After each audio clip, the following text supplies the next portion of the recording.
Hey everybody, welcome back to my channel.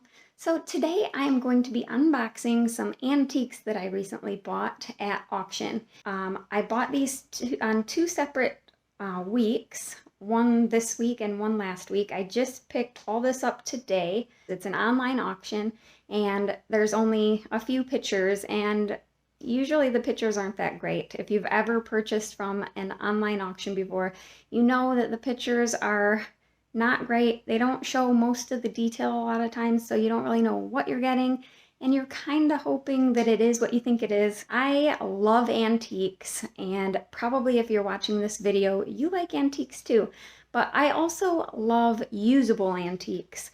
I like American-made antiques and things that are relevant to homesteading, things that I can use in my homesteading life. For example, my wall of cast iron behind me, which is mostly antique, made in the US pieces. I've been in the market recently looking for some of the old bale style canning jars with the glass lids, and just glass lids in general. I would like to get my hands on a few more of those. Let's go ahead and check out what I got, because I haven't really gone through it, and I'm super excited to just look at the details of what I actually got.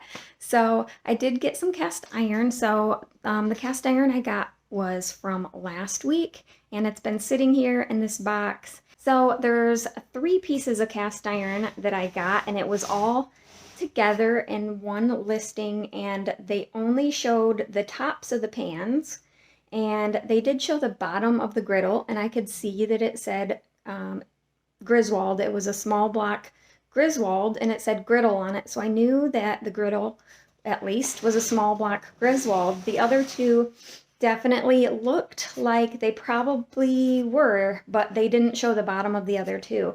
So the skillet and the the round griddle here, I had no idea what they were, but by looking at the style of the handle and the pour spouts and things, I was pretty confident that the likelihood could be Griswold too. So I have no idea. It didn't say the size of the pans. It didn't say anything. So I was just going off a couple pictures, but let's go ahead and look at what I got. This is the set of cast iron that I picked up, and the skillet, as you can see, has some rust, but this will clean right up. And it looks like a number 8. It's hard to read, so when I get this all cleaned up in my electrolysis tank, we'll get all of the grime off and we'll be able to actually see that number. But I'm pretty sure that says number 8. A little bit of rust, but it's not bad. Lots of crud on bottom. So as soon as I got this in my car, I was eager to see if these were indeed Griswold as well.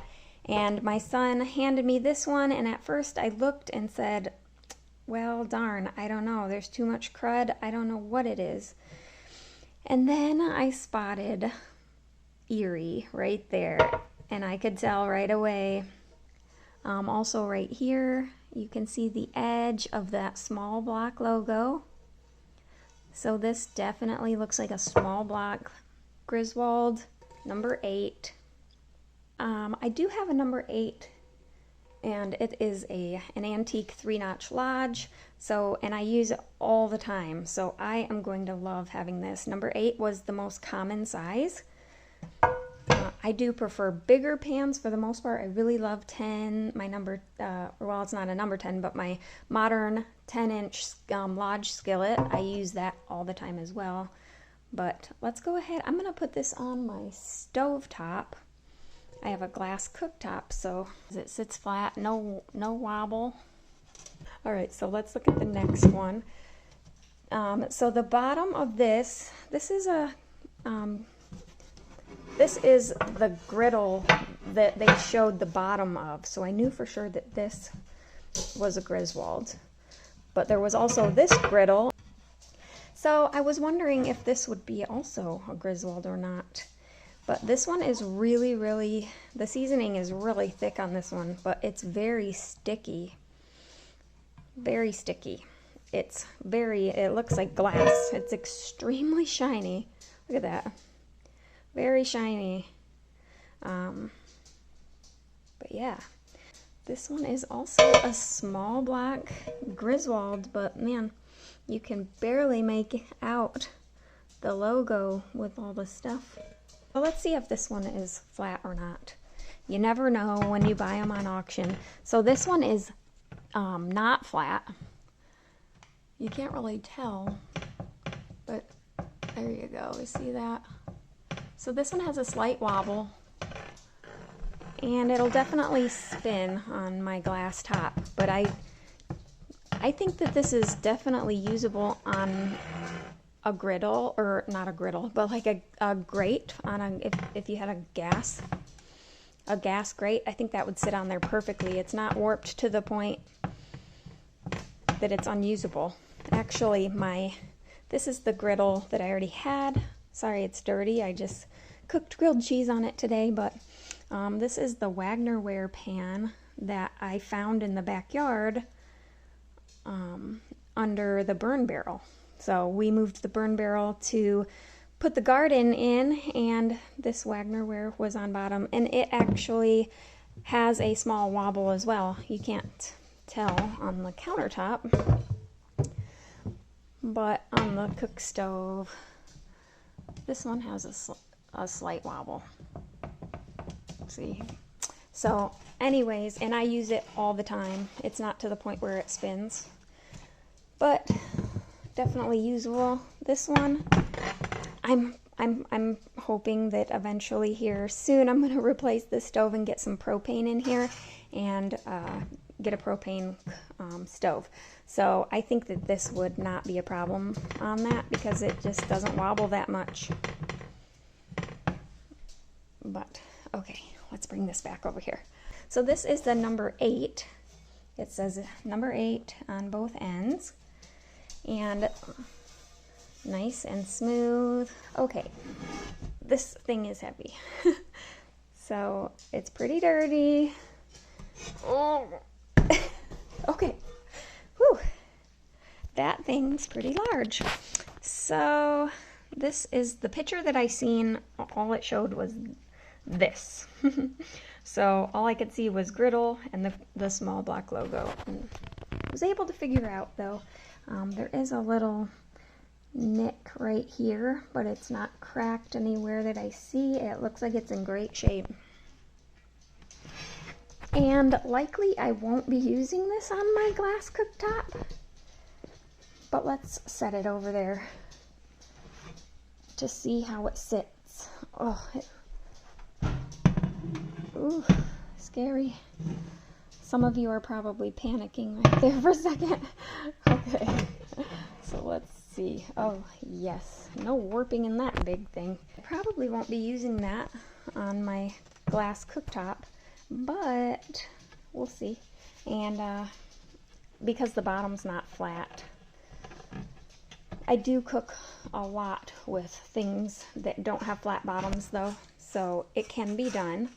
So I do use a few things that don't have a flat bottom, and it works fine on that cooktop. That was what was here when we moved in.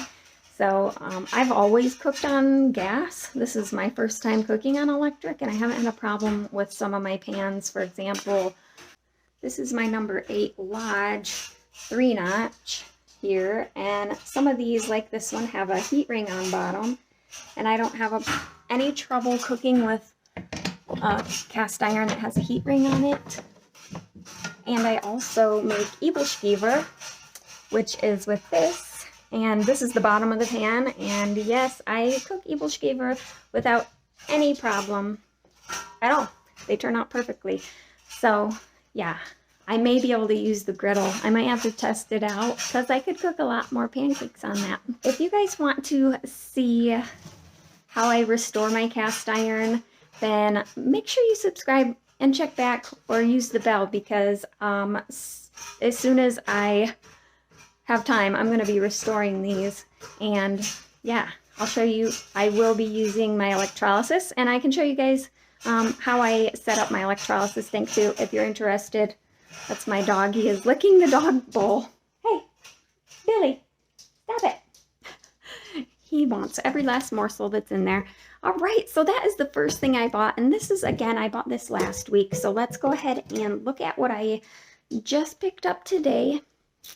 Super excited. So I'll show you the big one first because I already mentioned I bought a pressure canner. And I have an All-American pressure canner that I just bought, last year sometime. But this was my first canning season actually using it. And so right away when I saw this, I thought that has definitely got to be an All-American canner. It looks exactly like mine, only rusty and dirty. It definitely has that handle look. So let's go ahead and look at it and see what kind of names it has on it and what kind of markings it has on it, because there was only one picture of the front, and yeah, I couldn't see the bottom or inside or the lid or anything. So anyways, let's go ahead and take a look and assess this thing. All right, so here is the pressure canner that I picked up. Looks exactly like my brand new All-American, except for you'll notice a couple things look different. There's the old style petcock here instead of the valve with the weight that sits on top. So not a big deal. I already knew that, and I plan on getting a new one. I'm going to switch over to the same valve system that I have on my new one. So these bolts are rusty, and this gauge appears to be rusty as well. It is sitting at 0, it looks like, and I could possibly get it tested to see if it works. So there was no label. It didn't say All-American. I looked and looked and looked, and I couldn't find a gauge that had that same design. And most of the antique ones that I seen said All-American across the bottom. But this one just says vacuum pressure cooker. So I don't know if that's original to this or if it was a replacement or what, but it definitely has that antique All-American handle that people always loved with the finger notches there. And also this one is canted to the back. It's not straight up. I've seen them also where the gauge is tilted back and the handle's straight up, but I really like this handle. And the bolts here are pretty rusty, and I figured she'd shine up nice. These things are made, you know, to last a lifetime and then some.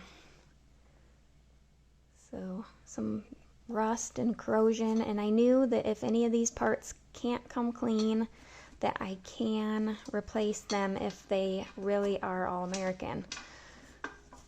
So let's try to get this lid off.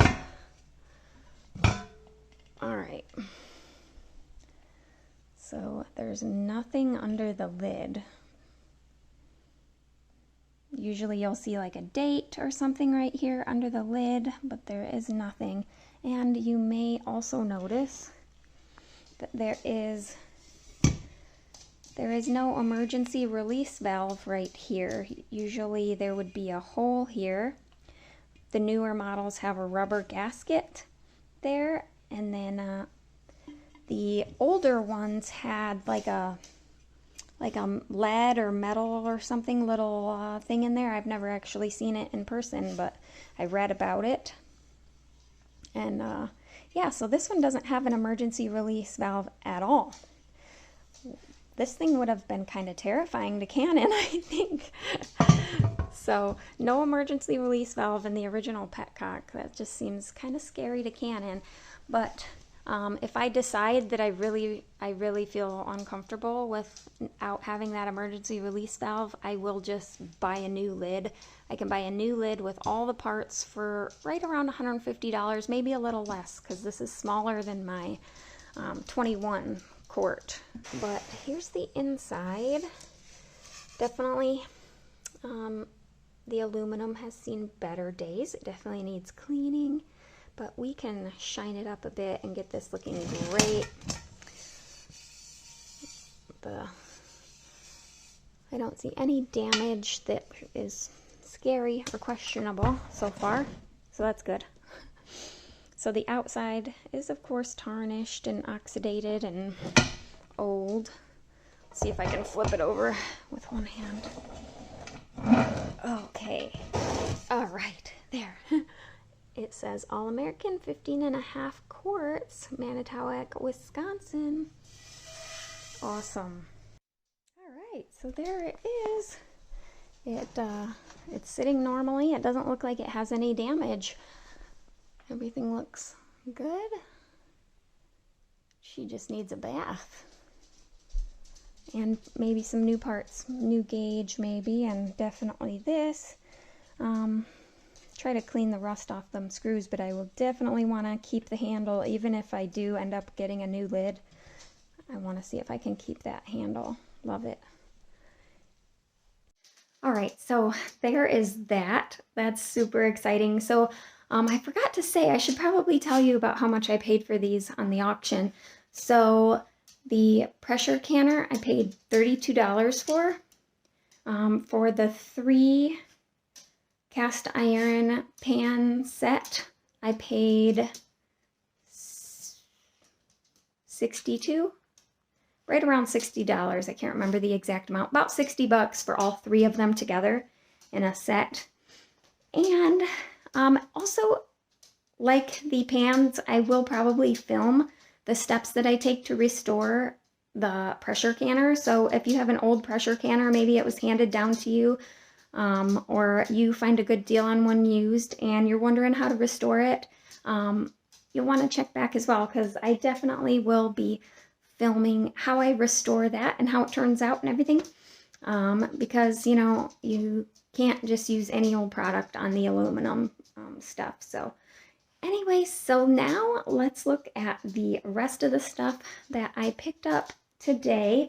So I've been wanting to get my hands on some of the bale type old canning jars. And so there were 2 different listings, and one was for 1 box full of jars and the other had 2 boxes full of jars. And I seen that they had the bale type jars in there. So I went ahead and got them 1 box full. I don't know which is which now, but one of the listings I paid $1 for, and the other that was just a single box, I paid $7 for. So $8 total for the 3 boxes full of jars, and I don't really know what's in there. And like I said before, I'm not really a jar expert, so if you have any information for me, please leave that info in the comments below, because I would love to know more about them. So let's go ahead and take a look at what is here. All right, and sorry we're on the floor. It was just kind of how I roll sometimes at home. So here is a box of mostly canning jars. There is this random thing came in it, which appears to be coffee. I can't read what the top says. Something coffee. Oh, perfect coffee. And also, I did notice right away, actually when I first picked this up, when I first looked at the box, I thought that it looked from the top, I thought it was one of those jars with the candles in it, because I seen that rubber seal thing, and I thought it looked like one of those candles that you get, but then nope, it's actually a 75th anniversary of a Plantars peanut jar. It's actually a really nice looking jar. I don't really eat peanuts or Plantars at all. So I don't know if I'll keep this.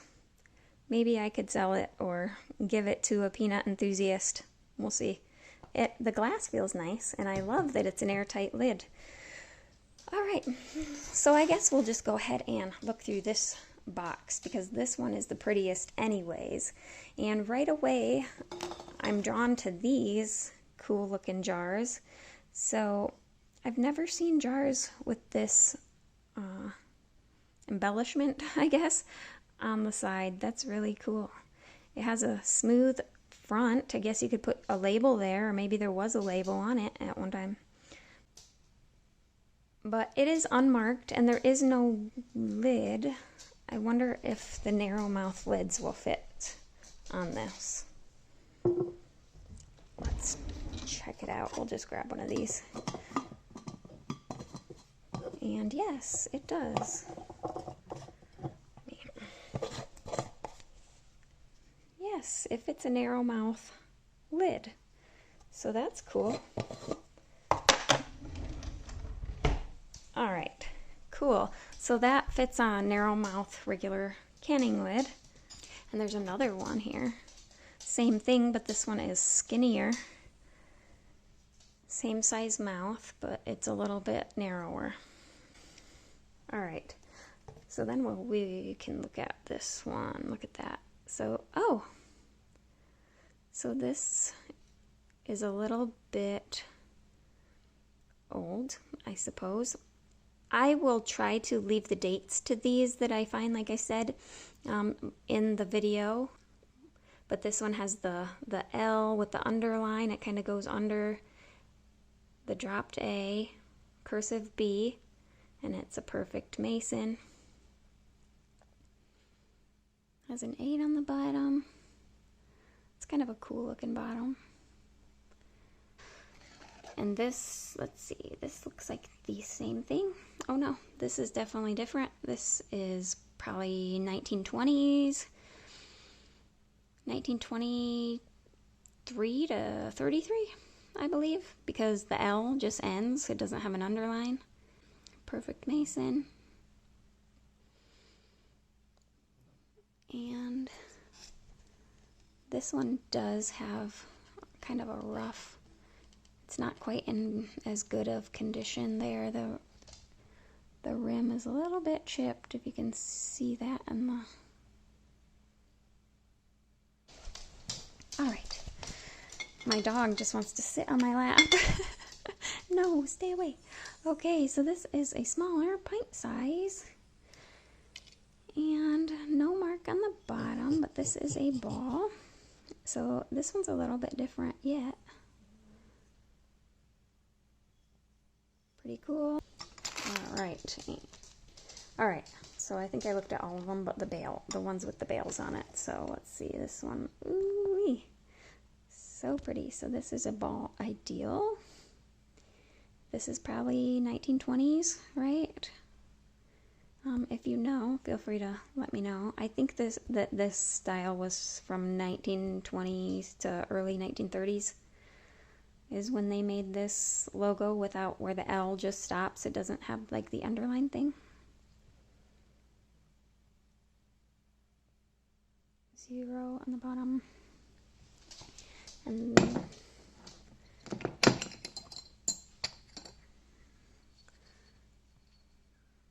a glass ball lid. Now the lid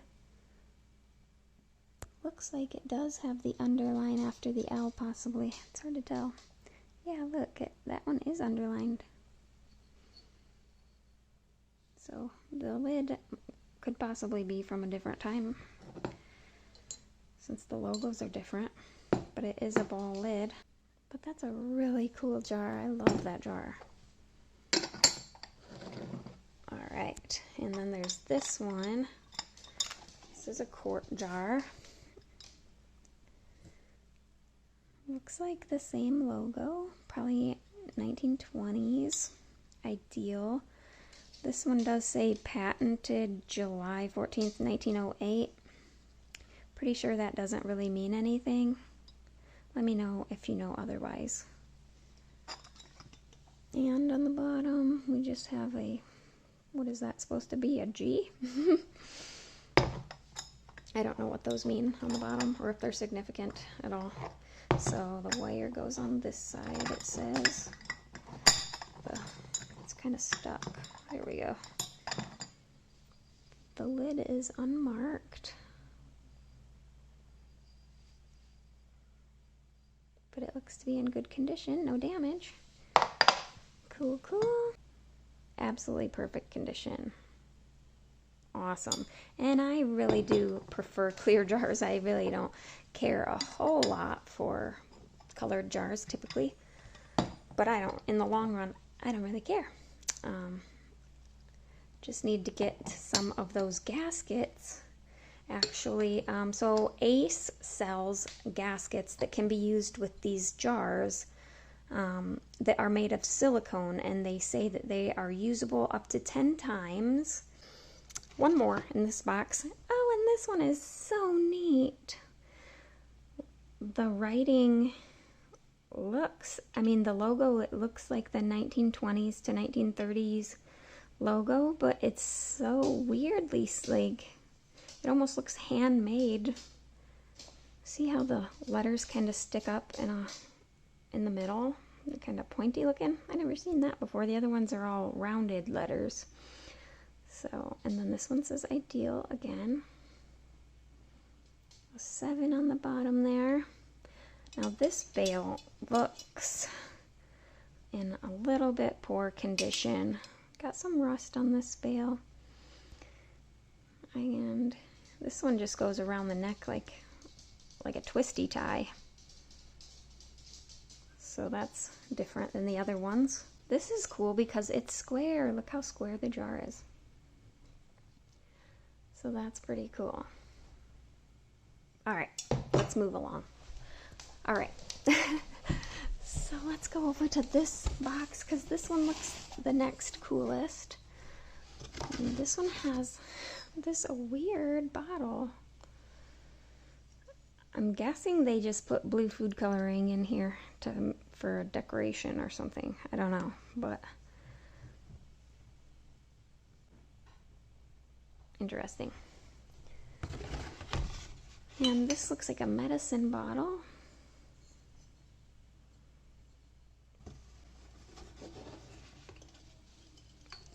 And then maybe an old soda bottle.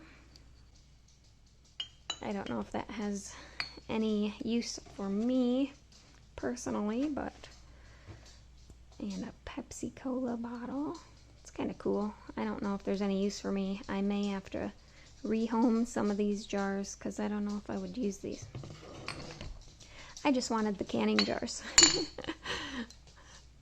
Alright, whoa, what does this say? That's kind of a neat jar. Look, it has a guy with a fish.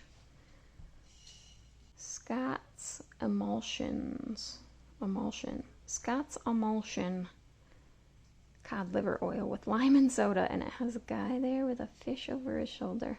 I don't know if I have a use for it, but it's still cool. Oh, and this is, a lot of these I think are liquor bottles and stuff. And I don't drink.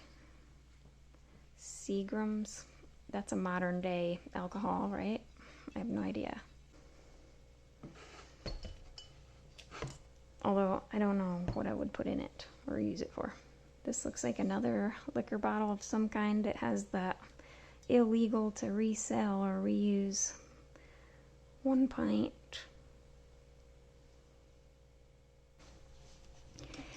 This one's pretty cool. Look at the cool bale or cool handle on it.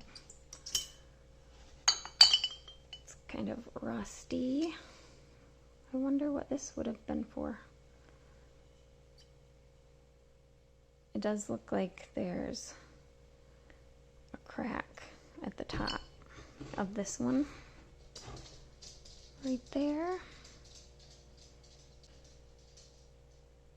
But that's pretty interesting. I wonder what was in it originally. That's a neat little handle.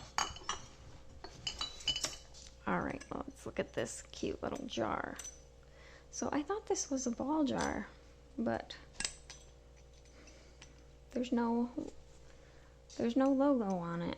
It just says the wire side, like all the ball ones say that as well. The bale doesn't fit tightly over the lid without a gasket on there. No logo, it just says 1776 on the bottom. It's a good year. But that is it. Have to figure out what that is. Alright, a few more ball jars. A used ring and a used lid there. That could probably be thrown away. But it is on a 1920s to 1930s perfect mason. I don't feel any chips. It doesn't feel especially smooth, but definitely no chips.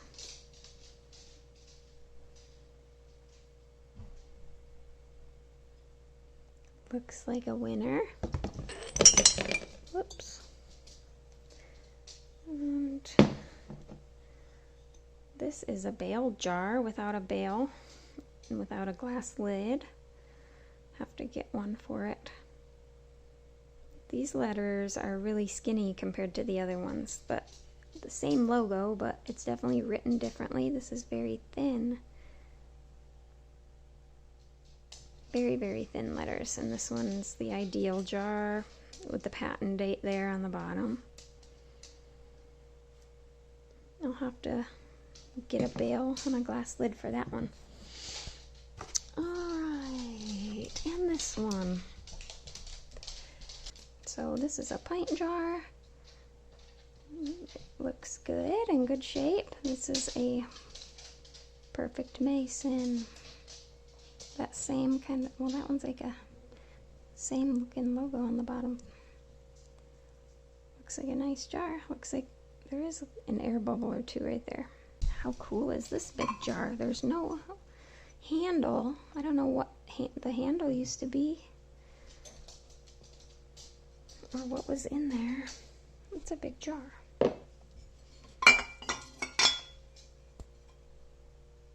It's unmarked. Has a little chip there. Well, it's kind of a decent sized chip and a chip there, but that's okay because this doesn't have an airtight gasket or anything. The lid is chipped as well. So kind of an interesting, we'll have to see what I can do with that. I don't know what I'll use it for. All right, we got a Linco half-gallon bleaches. So some kind of disinfectant.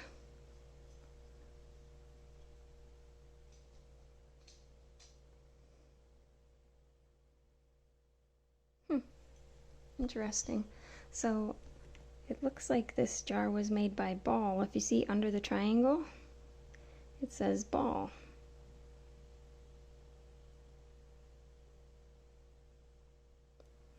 Linco disinfectants. Oh, almost got my finger stuck. It is, the rim there is broke significantly, but not that that matters. And then we have some, I don't know if these are soda bottles. Super long neck. Unmarked. Pretty cool. It's pretty green. Has like a concave bottom. I don't know if these are useful at all without lids. For me personally, but maybe someone else would enjoy them, I don't know.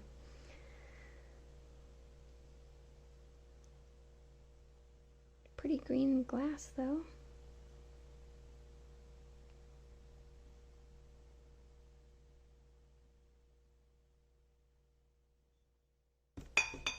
And then these I think are all liquor bottles. This one's probably quite modern. Still has the label on it. Never heard of it. The rest that's unlabeled. Oh, this one has a label of some kind on the glass. What is that? Oh, Smirnoff. That sounds familiar. That's a thing, right?